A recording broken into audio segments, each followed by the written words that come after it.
पानी side late जा ऐसे हो जाना भैया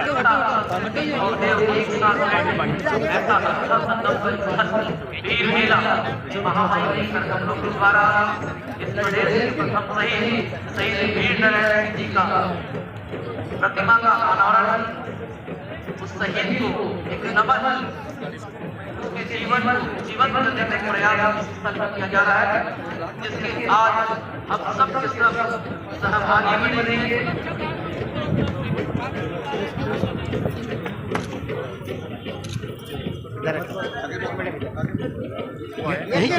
यहीं पर से ओ अंदर क्यों जा रहा है? इधर से वो तो ये बात हट दो साइड पर जाओ।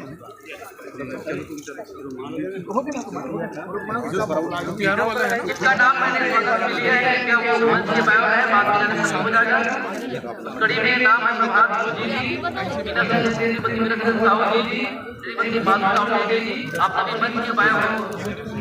शहीद वीर नारायण जी अमर रहे, अमर रहे, अमर रहे। शहीद वीर नारायण जी अमर रहे, अमर रहे, अमर रहे। आदिवासी शहीद वीरों को सामने चढ़ो, सामने चढ़ो। आदिवासी शहीद वीरों को जय जोहार, जय जोहार, जय जोहार। शहीद वीर नारायण जी अमर रहे, अमर रहे, अमर रहे। शहीद वीर नारायण जी अमर रहे, अमर रहे, अमर रहे। चढ़ेगी चढ़ेगी यहीं पर आप जाओ ना।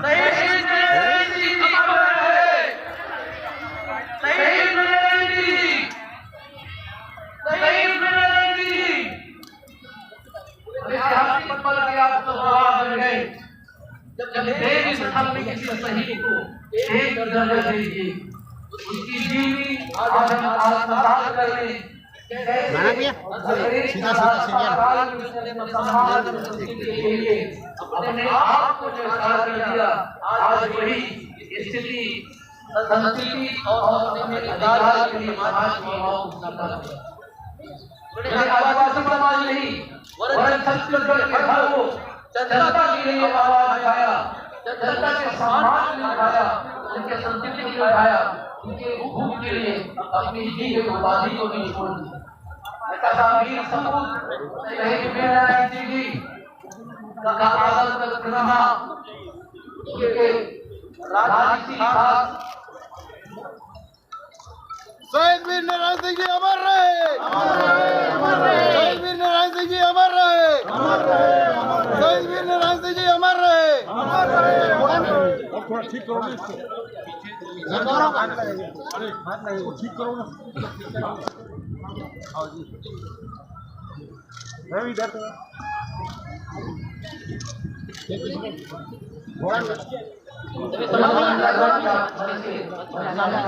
देखो भैया सवारी उधर दे दो ना। मंच के नाम है माननीय रामलाल जी, माननीय डॉक्टर कुमार साहब जी, माननीय प्रभात जी,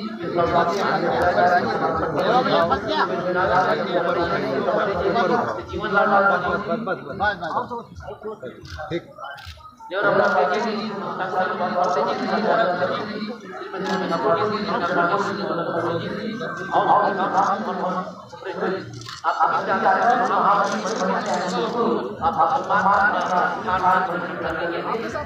इनके द्वारा जो सम्मान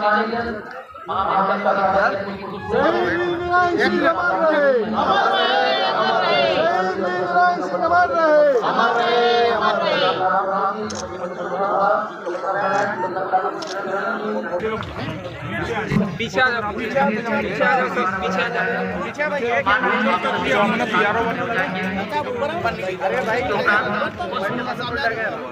अर्पित करेंगे शहीद मिनट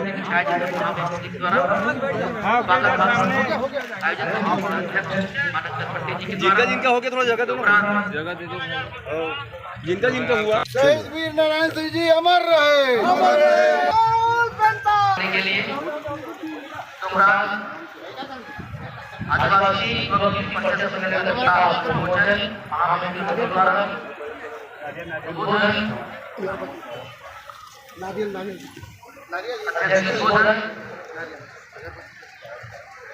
महामहिम जी का वचन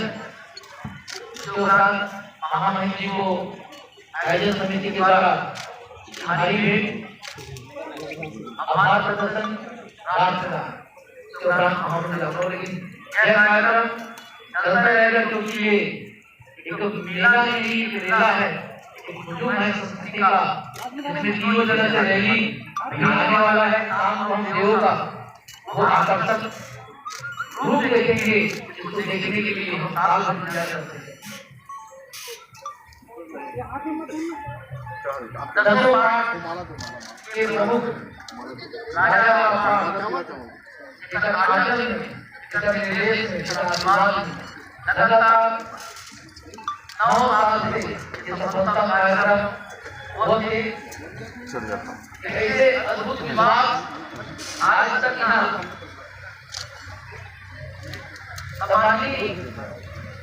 अतिथिगण जिनको मंच में लाल पेंता लाल पेंता उमेर बाबना उमेर बाबना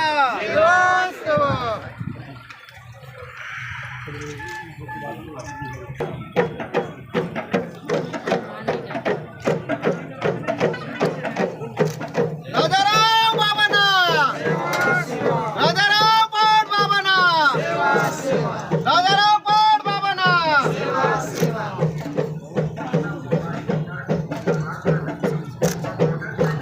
स्वागत कड़ी में चिराग जवांगा जी, सत्येंद्र साहू जी, जोसेफ विश्वकर्मा जी द्वारा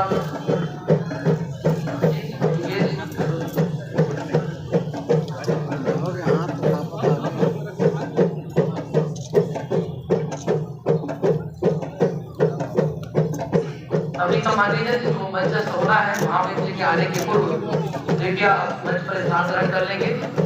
सभा स्तर में आने के लिए उन सभी सम्मानित छात्रा जो मेरा स्तर पे घूम रहे हैं, आप जिस कार्य कराए हैं शहीद वीरनारायण जी को याद, उनके जीवन को आत्मसात और श्रद्धांजलि के साथ आगे बढ़ जाए। आप सभी से आग्रह है कि मेरा स्तर के सभागार में आने का सभी सभागार में आ जाए।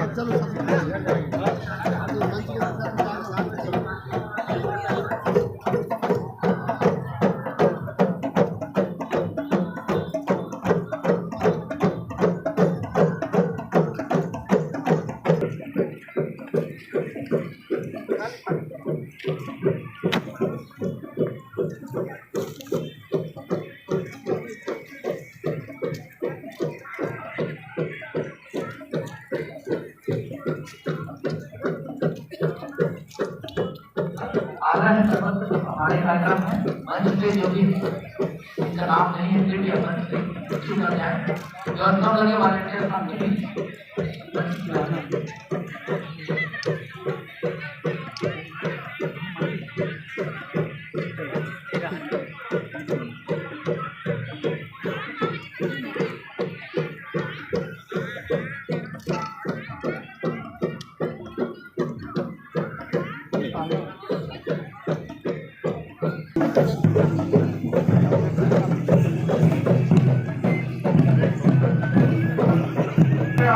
आप लोग आजा स्वाभाविक बैठे। धन्यवाद। आप लोग बनता ना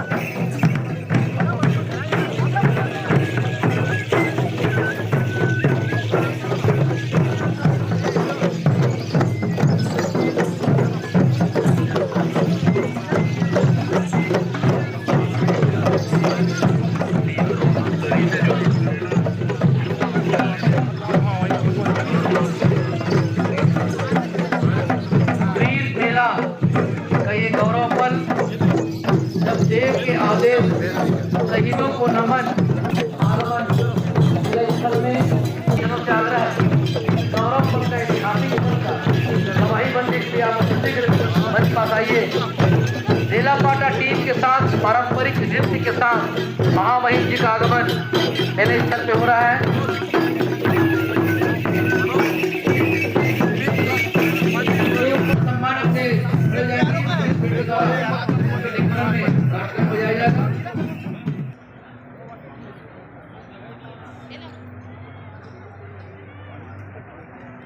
सेवा जोहार, जय बड़ा देव, सेवा सेवा।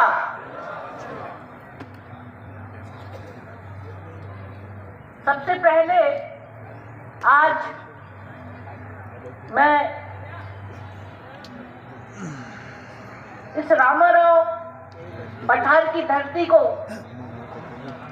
प्रणाम करती हूँ कि इस धरती में हमारे सभी देवी देवताओं का यहाँ विराजमान है। उन सभी देवी देवताओं को भी उनके चरणों में मैं उन्हें भी नमन करती हूँ, प्रणाम करती हूँ। साथ ही राजा राव बाबा जी को भी, जिनके के लिए आज ये बहुत बड़ा वीर मेला का आयोजन यहाँ लगातार 9 वर्षों से हो रहा है और आज के ही दिन ऐसा दिन है जो हमारे इस छत्तीसगढ़ के और आदिवासी समाज के गौरव शहीद वीर नारायण सिंह जी की आज पुण्यतिथि है।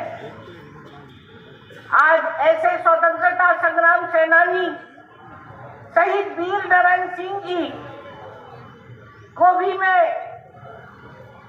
प्रणाम करती हूँ, उनका प्रति श्रद्धांजलि अर्पित करती हूँ। पूरे छत्तीसगढ़ के सर्व आदिवासी समाज और अन्य समाज के भाई बहनों के लिए आज इस वीर मेला में जो आए हैं हमारे विभिन्न क्षेत्रों से, उन सभी भाई बहनों का भी मैं गिरदा गिरदा विदाई करती हूँ। आज इस मंच पे विराजमान है संरक्षक वीर मेला एवं पूर्व केंद्रीय मंत्री सम्मानीय श्री अरविंद नेताम जी, पूर्व सांसद, पूर्व राष्ट्रीय अध्यक्ष जनजाति आयोग के श्री नंद कुमार, सम्मानीय श्री नंद कुमार साहेब जी, प्रदेश अध्यक्ष गोंडवाना गोंड महासभा के सम्मानीय श्री अकबर राम कौरम जी, कार्यकारी अध्यक्ष सर्व आदिवासी समाज सम्मानीय श्री BS रावटे जी, महासचिव सम्मानीय श्री RN साहे जी, संभागीय अध्यक्ष सम्मानीय श्री सुहेल सिंह नाग जी, सम्मानीय श्री UR गंगराले जी, जिला अध्यक्ष जीव रखन मरई जी, जिला अध्यक्ष श्री जीवनलाल ठाकुर जी, कार्यक्रम अधिकारी श्री रेवाराम रावटे जी, श्रीमती बहन संतोषी ठाकुर जी, भाई सुभाष परते जी, श्री राधेलाल नाथ एवं देवियों। छत्तीसगढ़ के क्रांतिवीर, महान स्वतंत्रता संग्राम सेनानी तथा जनजाति नायक शहीद वीर नारायण सिंह के शहादत दिवस पर मैं उन्हें शत शत नमन करते हुए उन्हें श्रद्धांजलि अर्पित करती हूँ। हालांकि इसके इतिहास के बारे में आप सब लोग जानते ही होंगे कि वीर मेला आयोजन समिति राजा राव पठार के पदाधिकारियों द्वारा प्रतिवर्ष शहीदों को स्मरण करने के लिए वीर मेला आयोजन के लिए उनकी मैं सराहना करती हूँ। समिति ने न केवल वीर नारायण सिंह के योगदान व बलिदान को सम्मान दिया, बल्कि भव्य मेला आयोजित कर उनके कार्यों से जनमानस को अवगत कराने का महान कार्य कर रहा है। सोनाखान की धरती ने एक ऐसे वीर को जन्म दिया जिसने अंग्रेजों हुकूमत के सामने घुटने नहीं टेके, अपने देश, समाज और लोगों के लिए आखिरी सांस तक उन्होंने लड़ाई लड़ी। और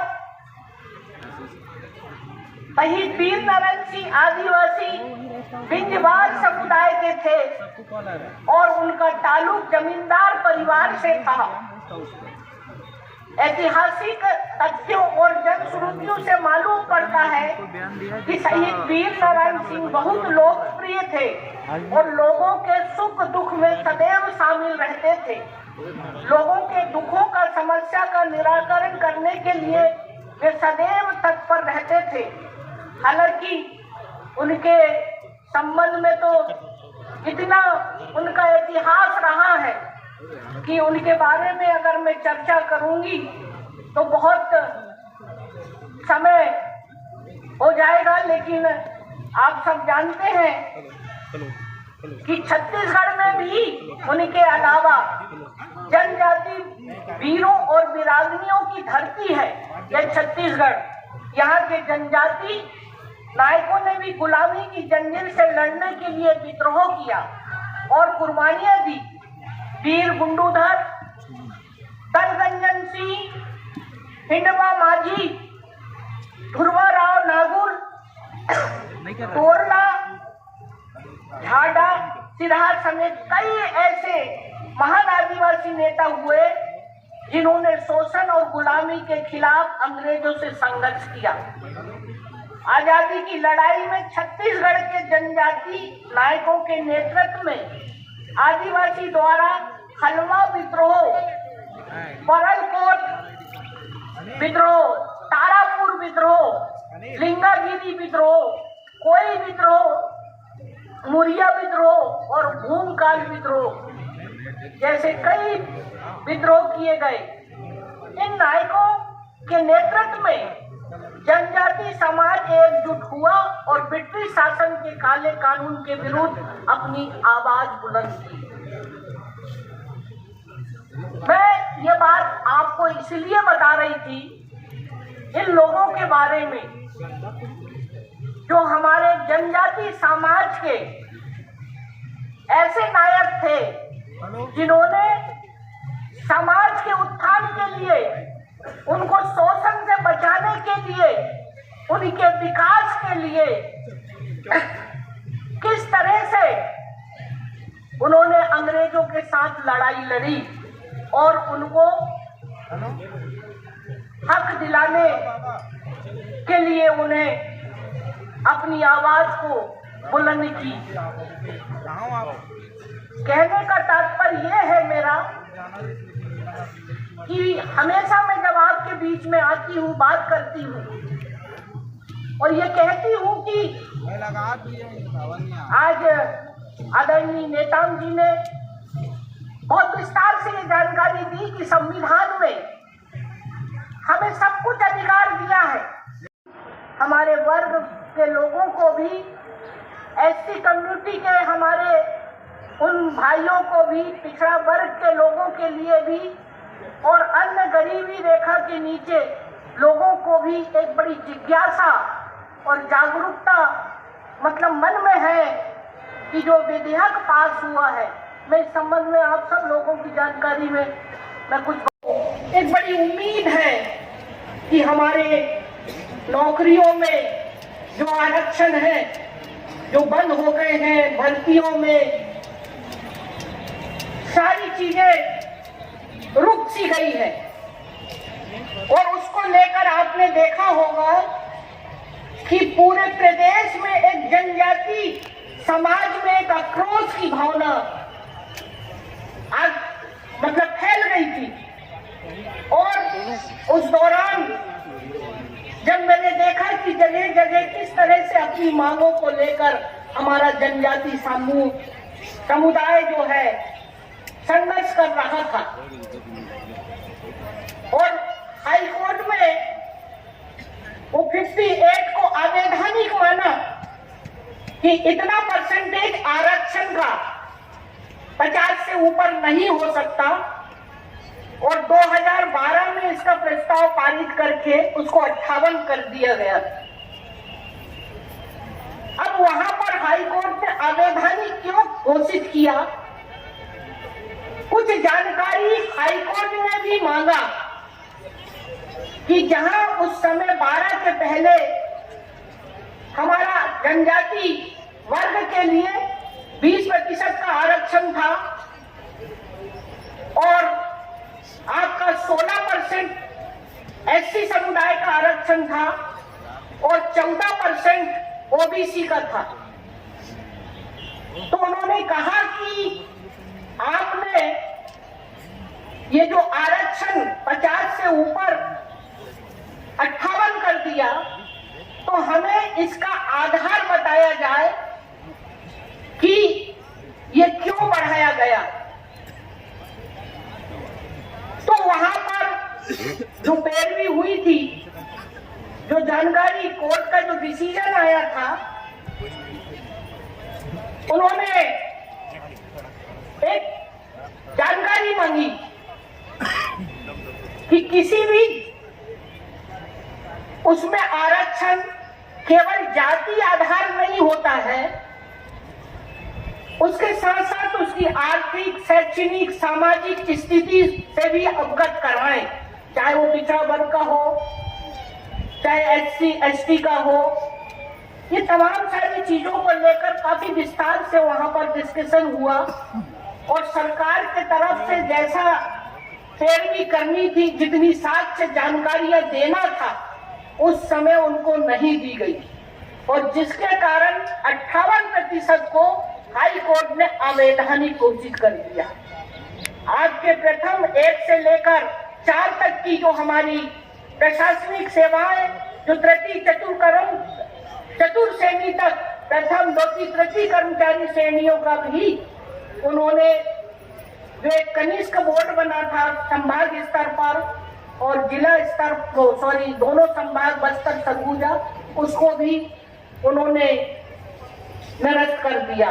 तो ये बहुत बड़ी संवैधानिक इस तरह की परिस्थितियां ऐसी निर्मित हुई कि 32 से घटकर हमारा जनजाति समाज का जो आरक्षण था वो 20 में आ गया।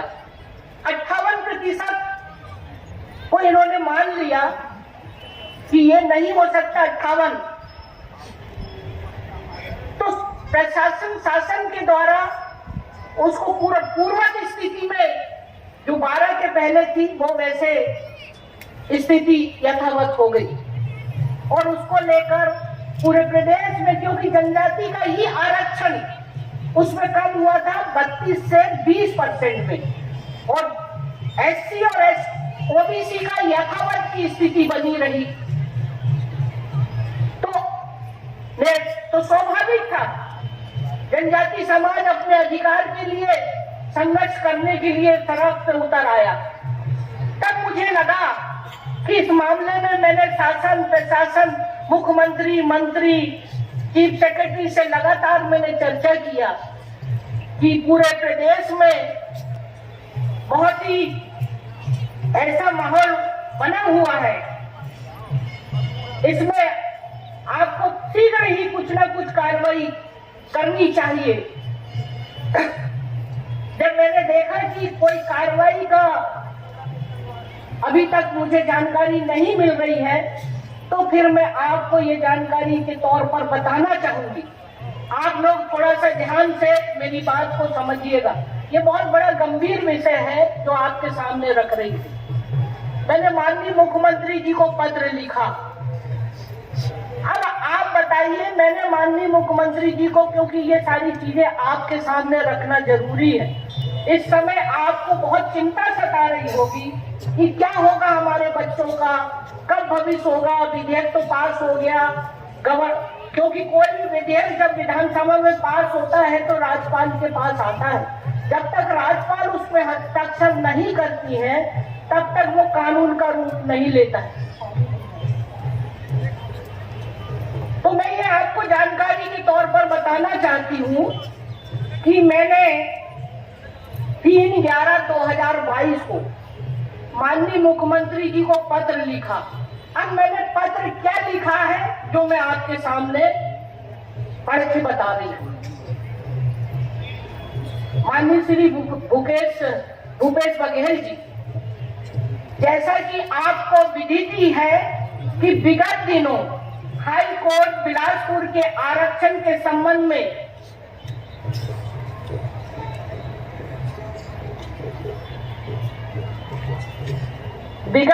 हाई कोर्ट बिलासपुर के आरक्षण के संबंध में आए निर्णय की वजह से प्रदेश के अनुसूचित जनजाति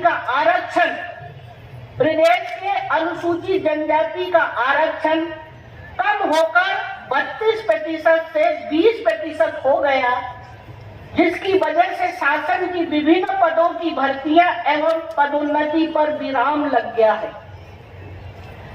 विभिन्न जनजाति सामाजिक अधिकारी, कर्मचारी एवं राजनीतिक संगठनों द्वारा ग्राम, जिला, प्रदेश स्तर पर विरोध प्रदर्शन किए जा रहे हैं और निरंतर आरक्षण बहाली की मांग की जा रही है। आरक्षण कम होने की वजह से जनजाति समाज में असंतोष पनप रहा है। जनजाति समाज अब उग्र आंदोलन की ओर अग्रसर हो रहा है। इस संबंध में विभिन्न संगठनों के प्रतिनिधियों द्वारा मुझसे हस्तक्षेप करते हुए 32% आरक्षण बहाल कराने की आवश्यक निर्देश सरकार को देने का बार बार अनुरोध किया जा रहा है। मैंने इस संबंध में आपसे एवं समय समय पर सरकार के विभिन्न मंत्रियों तथा मुख्य सचिव से भी चर्चा कर वस्तु स्थिति समझने का प्रयास किया है, किंतु अभी तक कोई वस्तु स्थिति की जानकारी या उत्तर प्राप्त नहीं हुआ है। अस्तु आपसे अनुरोध है कि जनजाति का आरक्षण बहाली के लिए सरकार द्वारा अब तक की गई कार्रवाई एवं आगामी समय में की जाने वाली कार्रवाई से मुझे तत्काल अवगत कराने का कष्ट करें, ताकि जनजाति समाज के आक्रोश को शांत करने एवं प्रदेश में शांति व्यवस्था कायम रखने का प्रयास भी किया जा सके। इसके बाद सुनिए, यदि इस संबंध में सरकार विधानसभा का सत्र कर विधेयक पारित कराना चाहे अथवा अध्यादेश लाकर इस समस्या का समाधान संभव हो तो शीघ्र ही यह कार्रवाई की जा सकती है। इस संबंध में राजभवन का सकारात्मक पूर्ण सहयोग रहेगा।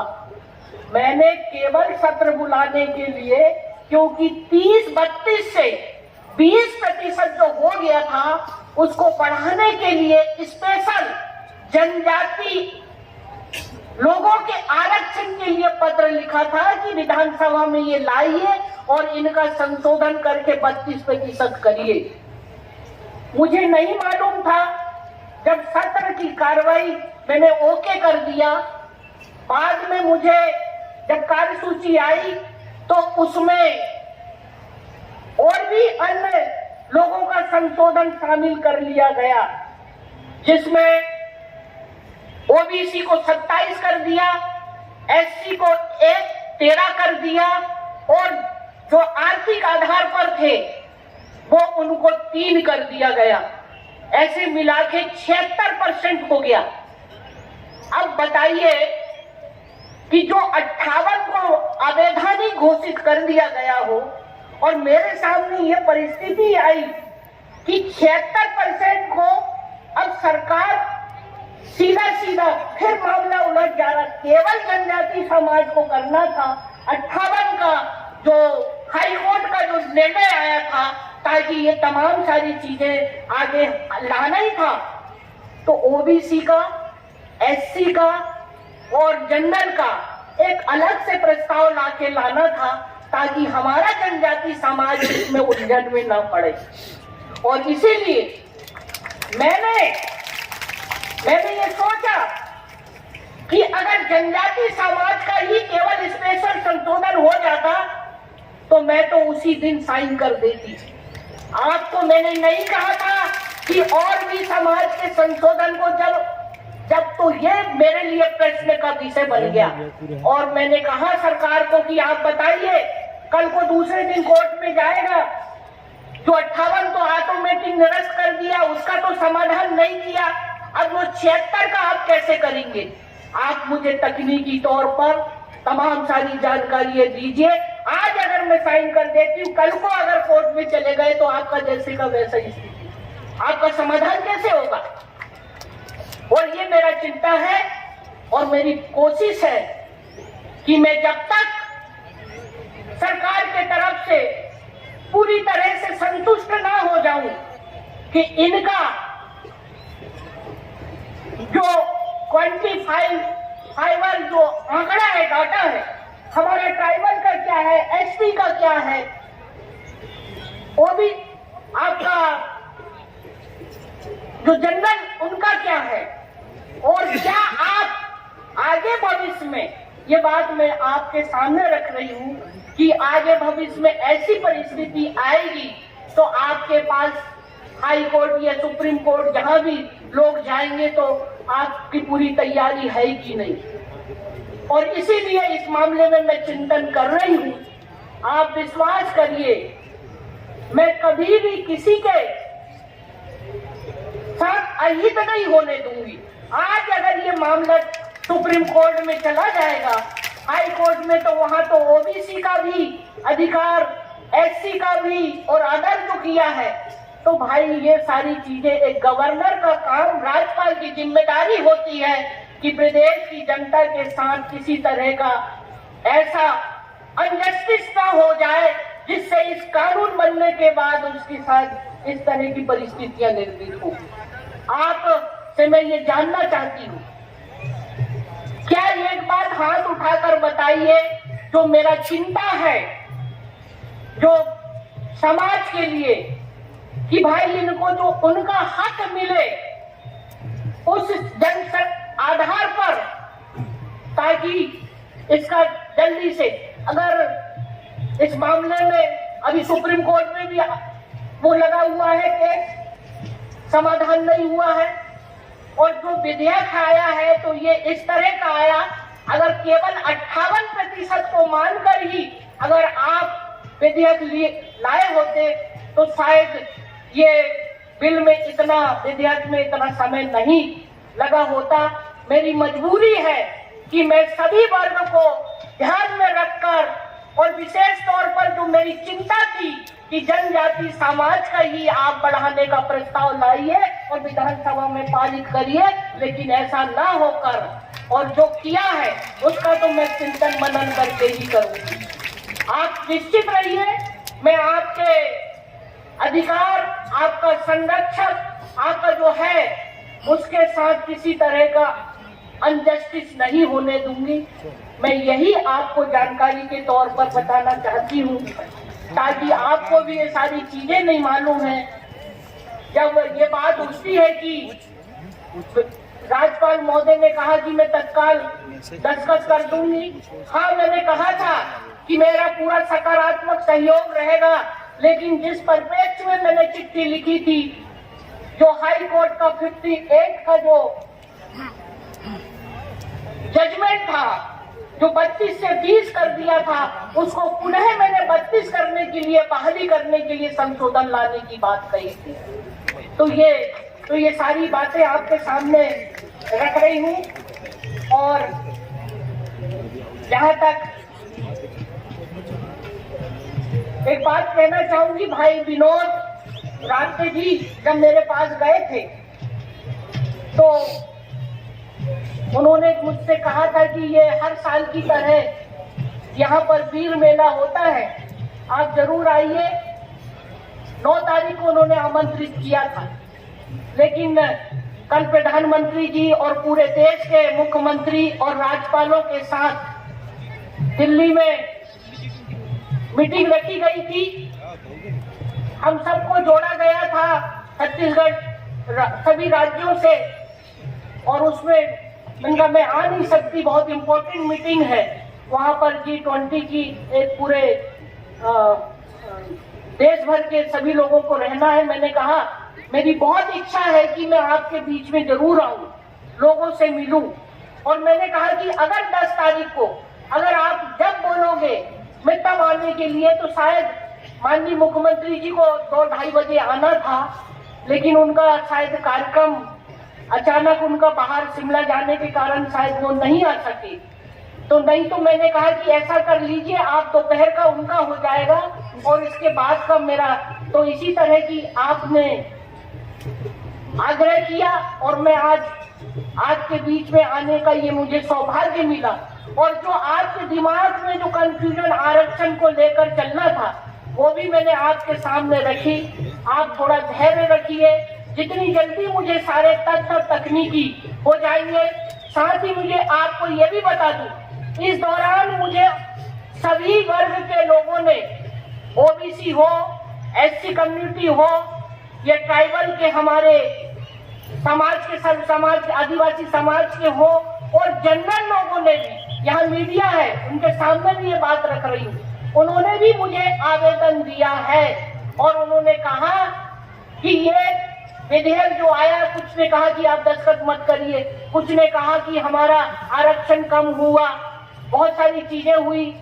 जनजाति समाज ने कहा कि हमारी 12 से 22 जनजातियां हैं, मात्रात्मक त्रुटि के कारण वो जोड़ा नहीं है, इसलिए उसका परसेंटेज और ज्यादा हो सकता है। तो ये तमाम विषय मेरे सामने आया है और मैं इस सारी चीजों का एक तकनीकी तौर पर ये अध्ययन कर रही हूँ।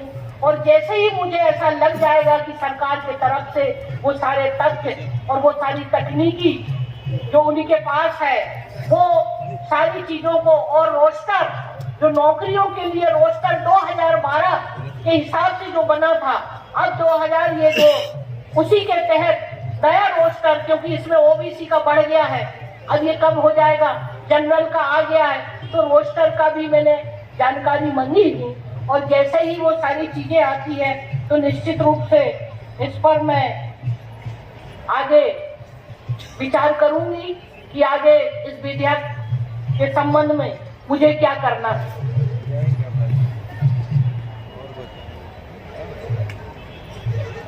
बाकी तो मैं समझती हूँ कि जब भी मैंने कहा था, आपने पेशा कानून के बारे में उठाया, 96 में पेशा कानून तो बन गया था, लेकिन उसके नियम कानून नहीं बने।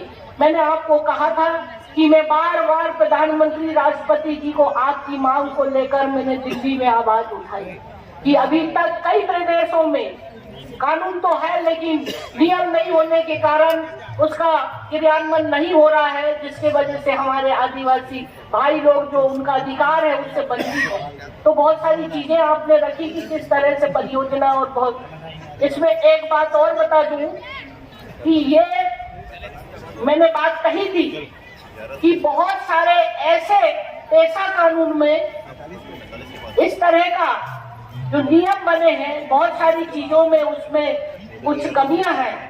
मैं निश्चित रूप से इन कमियों के साथ शासन को भेजूंगी। जो पेशा कानून का कंसेप्ट है उसको चेंज नहीं किया जा सकता है। कानून को आप नियम बना सकते हैं लेकिन उसको बदल नहीं सकते हैं। तो बहुत सारी चीजों में ऐसे संशोधन मेरे पास आए हैं, वो निश्चित रूप से वो संशोधन करूंगी। एक और आप लोगों की सबसे बड़ी मांग थी कि मात्रात्मक त्रुटि को लेकर, मात्रात्मक त्रुटि जो 12 जनजातियों के लिए जो वहां से कैबिनेट से पास हो गया है, वो भी शीघ्र ही यहाँ पर जैसे ही नोटिफिकेशन आएगा तो उसका स्थान यहाँ लागू हो जाएगा।